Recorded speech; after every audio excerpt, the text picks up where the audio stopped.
Hello and welcome back to the MLB DFS slate breakdown for Friday, March 28th. We're back. We're going to be breaking it down. We had a great opening day.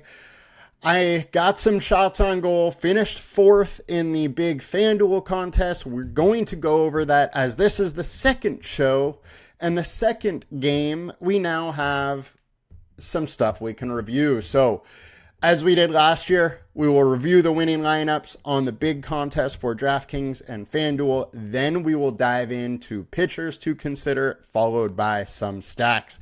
I'm your host, Tyler Wiemann. Come join us at LineStar. $39.99 per month gets you access to all we do, all the props, all the DFS. You get it all, one low price. So, getting over to the perfect lineup on FanDuel, we had Mackenzie Gore. Dude went absolutely nuts. 6 innings, 93 pitches, 1 hitter, 13 Ks. 13. Guy was on a mission. Nice work, Gore. The upside is showing itself. Then, from the hitting standpoint, 3-man Baltimore stack. I said it was one of my favorite stacks, and they absolutely came through. Then we had 5 one-offs after that.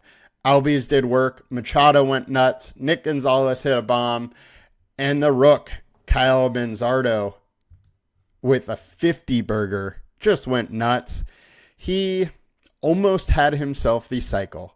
One single shy of the cycle. He did get a walk, though. So he reached first base. Just, didn't quite get the cycle there. It was what a night, what a game for him in his season debut. Now, as far as the winning lineup, SpongeBob SquarePants took it down. They had Gore. They had a 3-man Baltimore stack and a 4-man San Diego stack, then a one-off with J-Ram, who only put up 3.5.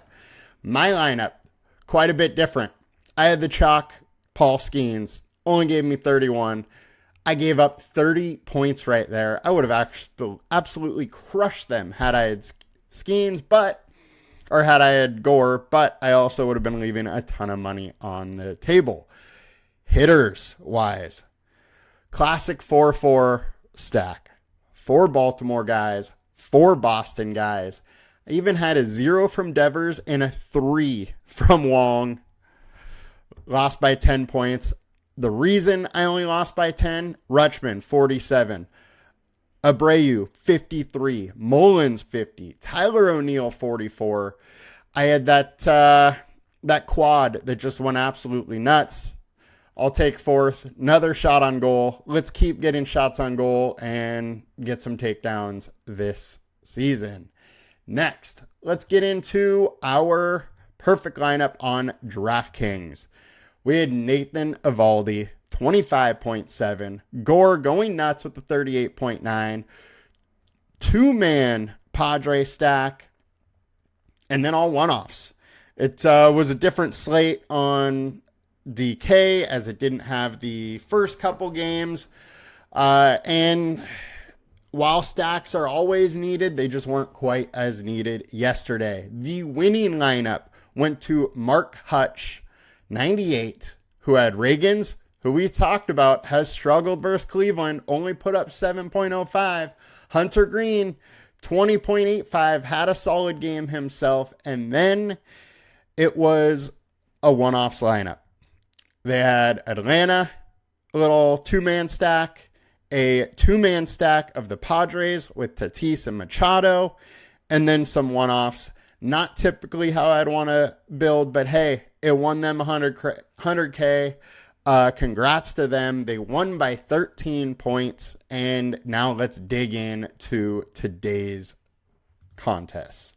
So, 8-game slate on both sides. Starting with high-owned pitchers on DraftKings. Now, I always like to cover DraftKings more just because you need 2 pitchers and the stacks are 5, so we focus on that, but really you can use this for both sites. Just want to point that out. Now, 28% owned, Mitch Keller, 7,900. Keller's an interesting one. Keller is very boom bust. Now, this Miami Marlins offense is not that good. Split-wise, 242 average, 112 ISO, 290 WOBA. Those are not very good numbers. 23% K rate. We can absolutely pick on this Miami offense. Keller numbers, 4.34 FIP over his last 20 starts, 22% K rate, allowing a ton of stolen bases. I don't mind going some Keller, but I think he is going over-owned on DraftKings. Now, 7,900 is cheap for the ceiling that he has, but I think he is going a little bit over-owned here. I don't mind having some Keller. 24.6% combined K rate, 7,900 is nice. But I am absolutely willing to play both sides, and I like the Marlins a little bit in this, especially Xavier Edwards. I think he runs wild today. But Mitch Keller is interesting. I think he's going over owned, though. Next, we got Luis Castillo, 8,300, 27% owned. Castillo had a bit of a rough season last year. 4.34 FIP, 5.82 over the last 5 starts. But he is versus this Oakland offense who can struggle at times. What we saw last year, they were extremely boom bust. So 247 average over the last 150 games, 178 ISO. They hit the ball hard, but only a 319 WOBA, 22% K rate. Combined K rate of 23.1. So the combined K rate is a little bit lower than it is with Keller. However, I do think Castillo is going to bounce back this season. He had major ups and downs, but I do like the ceiling, and I like the consistency from him a little bit more than Keller. I am more willing to eat the Castillo ownership than I am Keller, even though there is that Miami offense that isn't very good going against Keller, but we do have a 5-star alert score for Castillo. Next, we got Hunter Brown, 8,800 versus the Mets, 26% owned. The issue here is the Mets offense is pretty solid. 253 average, 198 ISO, 341 WOBA, 23.9% K rate. That's the only thing going in Hunter Brown's direction. But Hunter Brown was an extremely solid pitcher last year. 294 FIP, 26% K rate. I don't really love Brown in this spot, and I don't really love the Mets offense either. This is a tough one. I'm going to have a little bit of Brown, but I'm not going to go super hard on him. Next, we got Yamamoto, 9K, 25% owned. He might be my favorite pitcher on this slate. I don't mind going at the Tigers. I do think the Tigers offense is improved from last year, but those numbers, 235 average, 139 ISO, 298 WOBA versus righties, don't strike fear to me, and they're striking out at 24%. I think there's strikeout upside here. I think Yamamoto is a very, very solid pitcher, and I'm going to have a lot of him in on this slate. Next, we got Kevin Gausman, or lovably known as Gas Can in our good old chat. Gausman had a very tough year. He started the year hurt. First half was really troubling. Got it together a little bit towards the end of the year, and then was healthy in the offseason, came into spring training. He got beat up a little bit during spring training, but if you look at some of the pitch data, and the velocity is back a little bit more to his 2023 numbers. He was very, very good in 2023. So what are we going to get from Gausman in here? Now, at 8,100, I don't want him versus this Baltimore offense. I think this Baltimore offense is too good to take this risk for Gausman, but I do want to warn you, there is a chance that he is back a little bit to himself. I don't absolutely love the Baltimore stack like I would have last year. I think they're interesting. They're obviously hot. They put up 12, but this is kind of a little stay away from Gausman situation for me. Jeffrey Springs, 7,500. big time K upside. I'm interested in him. The Seattle offense isn't that great. 25% combined K rate is very interesting. He's cheap. I don't mind dabbling. Dylan Cease, 9,300. I have a very hard time trying to pick on this Atlanta Braves offense. This Atlanta Braves offense is super good. And, the Dodgers get all the credit, but this Braves team is going to be fighting for the World Series most likely. They are very, very good. And I think Dylan Cease, while he's a very good pitcher, is in a rough spot today versus a Braves team that is very hungry, got after Michael King a little bit yesterday, and can easily get to Cease. The other thing is they're not striking out a lot. 22% K rate over the last 150, 20% over their last 20, 22% combined K rate at 9,300. I don't absolutely love with how potent that Braves offense is.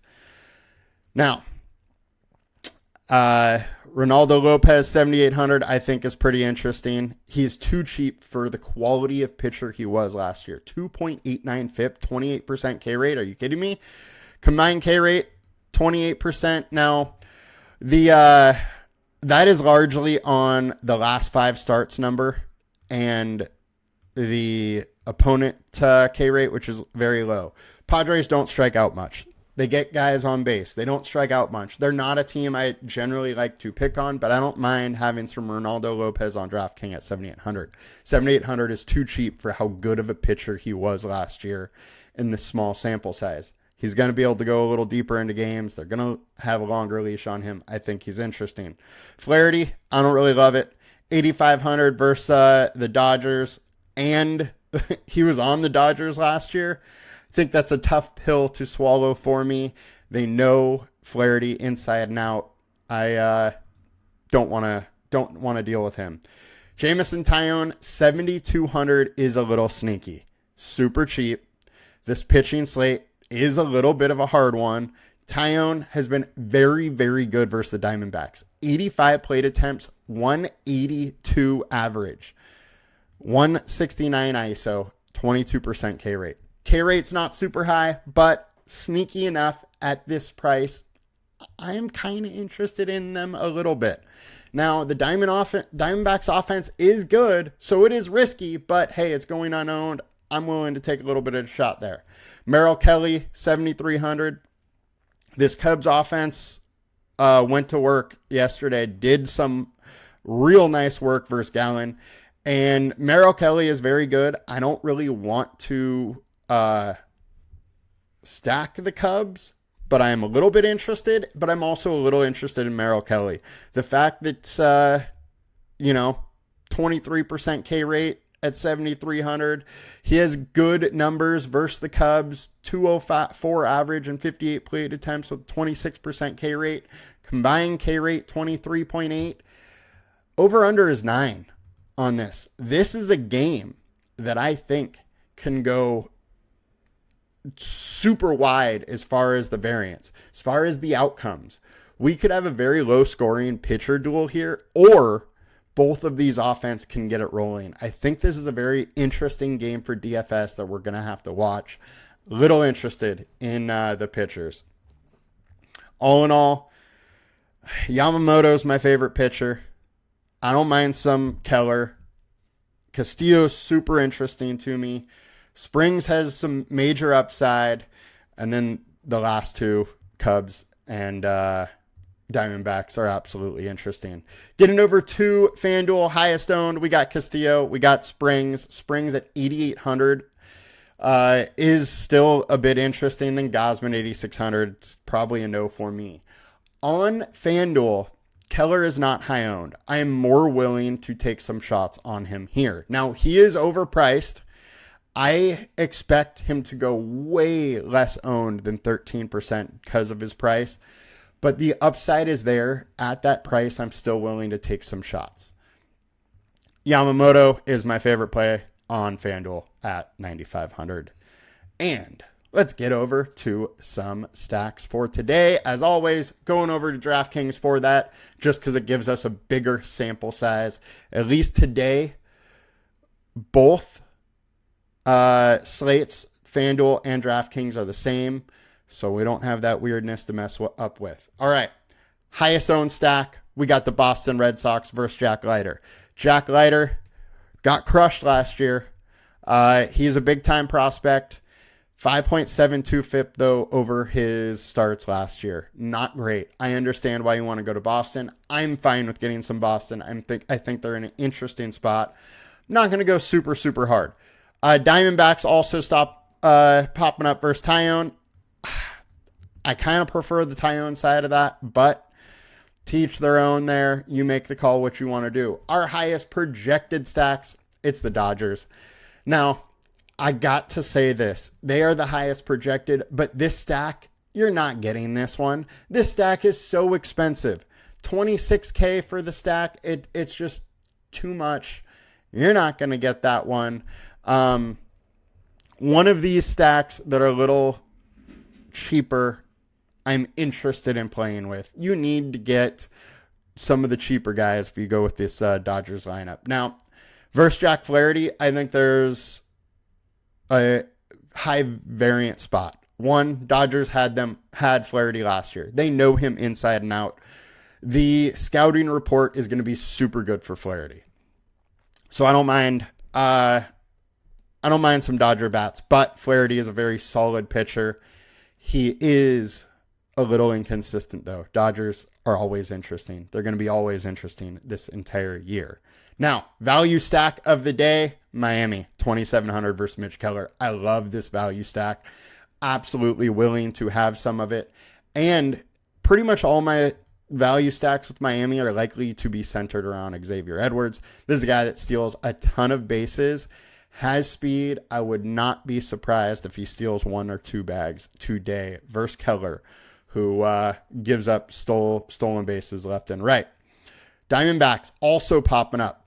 Diamondbacks value stack is a little interesting. They can get it done in a lot of different ways. Don't totally love it, though. Detroit, I think it's a much improved offense, but I think Yamamoto is the side I want to be on today. Don't love a ton of Tigers. Our highest ceiling stacks, Arizona's all over it versus Tyone. Like I said, Tyone, high variance. I think he can be very good today, or he could totally get blown up. I'm playing both sides of that game. Obviously not in the same lineup. Throughout lineups, I'm going to play both sides. Our highest leverage stack, the Braves versus Dylan Cease. Dylan Cease, solid pitcher. Nobody wants to pick on him. Padres are there versus Lopez. Lopez, very good. Nobody wants to pick on Lopez. The two things, both of these offenses, as we saw yesterday, are pretty good and can get it done against anybody. Texas versus Tanner Huck. This is a stack I am super interested in here. Nice leverage. Tanner Huck was not good in spring. This Texas offense is healthy again, and they got some real good bats. I'm very interested in that Texas lineup today. I think they make a very interesting stack. And highest FIP, we got Jack Leiter. And over the last 5, Jack Flaherty. Let's go to the team tabs. Highest implied run total of the day. We got Diamondbacks and Boston. Both very interesting stack. Both 2 higher owned stacks. Toronto versus Baltimore is one of my favorite stacks for the day. Charlie Morton's getting up there. I don't think leaving the Braves organization will go well for him. Braves are very good at getting the most out of their players. Baltimore hasn't been ideal for pitching either. So I like Toronto. I think they're very interesting to stack today. Houston, 4.8 versus McGill.